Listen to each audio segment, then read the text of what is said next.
Sudah 12 hari, kasus tewasnya Afan Kurniawan, pengemudi ojek online yang dilindas Rantis Brimob, masih belum tuntas diselesaikan.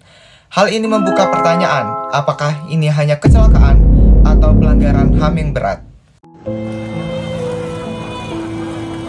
HAM mengecam keras tindakan kepolisian Indonesia yang menyebabkan Afan Kurniawan tewas ditabrak mobil Rantis Brimob dan korban lainnya akibat unjuk rasa. Kejadian ini bukan sekadar peristiwa lalu lintas.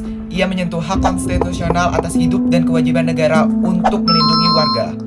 UUD 1945 menegaskan hak untuk hidup dan kewajiban negara menjamin perlindungan HAM. Aparat bukan hanya penegak hukum, tapi juga pelindung warga sipil, bahkan dalam situasi ricuh sekalipun. Mari kita analisis secara peraturan dan hukum dengan seksama. Ada dua pasal yang bisa menjadi rujukan pidana. Yang pertama adalah KUHP pasal 359. Karena kasus ini jika tanpa niat membunuh, maka minimal ini kelalaian fatal yang berat dan menyebabkan kematian.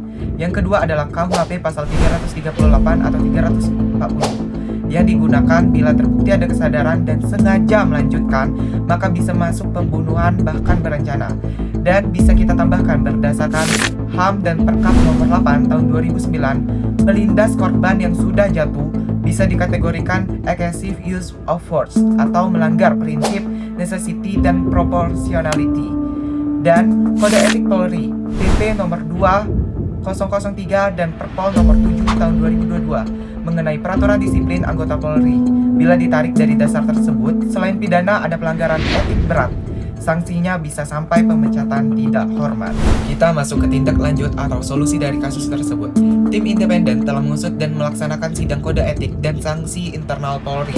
Kompol Kosmas KJUGAI dan Yon Brimob dijatuhi pemecatan tidak dengan hormat atau PTDH yang merupakan sanksi etik tertinggi karena terbukti pelanggaran berat dan perilaku tercela terkait insiden tewasnya almarhum Afan.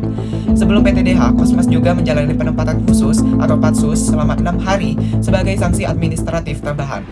Bribka Rohmat atau sopir Rantis juga termasuk kategori pelanggaran etik berat dan kemungkinan akan diberikan sanksi serupa. 5 anggota lainnya yang berada di bagian belakang Rantis dikategorikan pelanggaran etik sedang dan dapat dikenakan sanksi. Tapi, setelah gelar perkara, kasus ini dilimpahkan ke Barreskrim Polri karena ditemukan indikasi adanya tindak pidana. Bukan sekadar pelanggaran etik, adapun pengumpulan bukti atau transparansi dan akuntabilitas berupa rekaman CCTV telah disita secara transparan dengan proses pengamanan bukti dihadirin oleh Kompolnas, Komnas HAM, dan pemilik gedung untuk memperkuat transparansi. Dan yang terpenting adalah reformasi operasional seperti perbaiki SOP Rantis mengenai kecepatan batasan operasi di kerumunan dan pasang sistem rekam operasi serta latih ulang penggunaan kekuatan sesuai perkap.